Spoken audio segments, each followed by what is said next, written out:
Principal, Madame la députée de Joliette. S'il vous plaît. Prochaine question. Madame la députée de Joliette. Nous pouvons lire en une du Devoir ce matin des témoignages très troublants qui mettent en lumière une situation que nous avons constamment décriée l'automne dernier lors de l'étude du projet de loi 143 sur les services de garde, à savoir que des services en milieu familial régis passent au privé non régis pour se soustraire à toute obligation. Même des services de garde dont les permis ont été carrément révoqués pour des raisons graves, comme la présence d'extréments, de produits dangereux, l'absence de sortie extérieure pendant des mois, ont tout simplement continué d'opérer comme milieu familial non régi et se sont soustraits ainsi à tout contrôle, tout en profitant bien sûr de généreux crédits d'impôt qui ont même été bonifiés dans le dernier budget. Or, lors de l'étude de ce projet de loi 143, le ministre actuel a reculé sur la volonté de son prédécesseur d'avoir un encadrement pour ces services non régis, avec évidemment l'appui et l'incitation de la CAQ. Est-ce qu'enfin il va se réveiller et bouger sur cette situation intolérable? Monsieur le ministre de la Famille.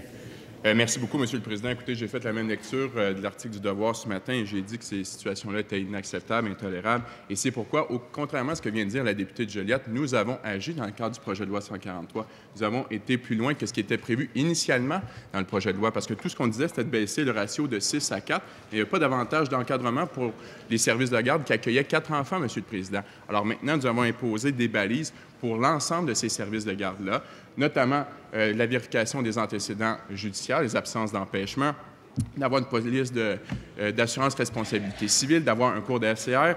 Il y a également des dispositions pour contrer les pratiques humiliantes, dégradantes et abusives à l'endroit de ces enfants-là.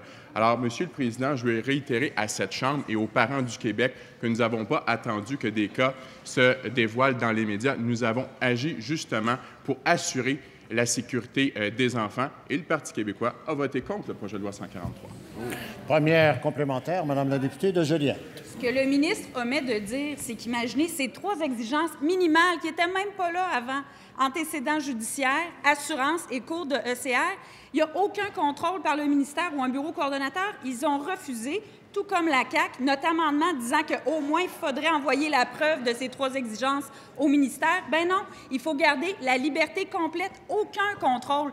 Alors, c'est quoi l'effet de ça? Ben, c'est que les services qui n'ont aucun sens, qui sont non régis, pensez-vous qu'ils vont montrer ces exigences-là? Comment ça se fait que le ministre refuse de bouger sur cette situation? Monsieur le ministre de la Famille. Monsieur le Président, il y a une obligation dans la loi, justement, de rencontrer ces obligations-là. Et sinon, les services sont en situation de garde illégale. Et lorsqu'il y a des situations de garde illégale, nous intervenons et nous le faisons rapidement à chaque fois. Et d'ailleurs, lorsque nous sommes intervenus dans le comté, la députée de Joliette a trouvé qu'on intervenait trop rapidement. Et plutôt que de nous féliciter d'appliquer la loi, elle s'est levée pour défendre des services qui étaient illégaux dans son comté, Monsieur le Président.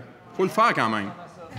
Madame la députée de Joliette, en deuxième complémentaire. Le ministre mélange des pommes avec des oranges. Là-dessus, je l'ai déjà expliqué, on parlait de services de garde en milieu scolaire qui n'avaient rien à voir. Ils veulent avoir un permis et le ministre a même dit qu'il ne pourrait pas en avoir parce qu'il n'y avait pas d'appel de projet pour ce type de service-là. Alors, s'il vous plaît, est-ce que le ministre peut nous dire pourquoi il refuse qu'il y ait un contrôle minimal? Pourquoi il a refusé la position de son prédécesseur? Pourquoi il refuse que le ministère puisse agir? Comment ça se fait qu'il se colle autant aux positions de la CAQ plutôt que de se coller aux intérêts des enfants? Monsieur le ministre de la Famille.